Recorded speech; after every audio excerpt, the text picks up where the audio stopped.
ce jour de rentrée, vous avez décidé de revenir sur les origines de la rentrée scolaire qui n'a pas toujours eu lieu en septembre. C'était comment avant? Pour l'expliquer, il faut remonter aux origines des vacances d'été. C'est toujours comme ça que ça se passe. Nous sommes au XIIIe siècle et les maîtres d'université se plaignent de la désertion massive de leurs salles de cours lors des mois d'été. Cette période de l'année... moissons, non? Évidemment, c'est des moissons. Quelle culture, Emmanuel, toujours là pour truc ça. de dingue. Alors c'est voilà, justement, ces élèves quittent les grandes villes pour prêter main forte à leurs parents. Et pour éviter justement ces absences répétées, le souverain pontife Grégoire IX, régi par l'Église à l'époque, les universités, décide de fermer les facultés durant un mois, évidemment. Il prend les choses à bras-le-corps et les grandes vacances d'été sont nées à partir de ce moment-là.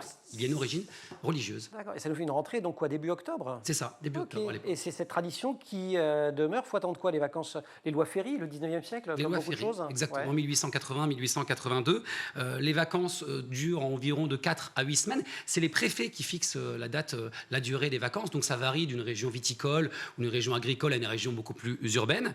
Globalement, l'école s'arrête mi-août pour reprendre début octobre toujours à cause des moissons et des vendanges. Et c'est aussi la fin de la période des chasses, fin septembre, début octobre.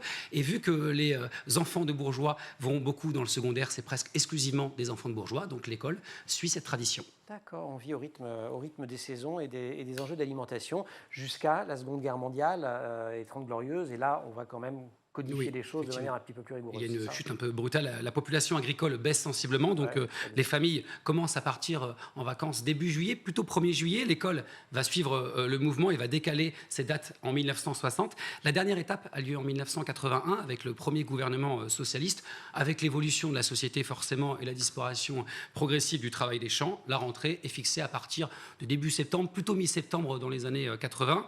Et ça pourrait encore évoluer. Emmanuel Macron a accordé un entretien il y a quelques jours à nos confrères du Point. Il veut l'avancer, lui. L'avancer plutôt le 20 août pour les élèves en difficulté. Donc on aura peut-être une affaire à suivre, on en reparlera.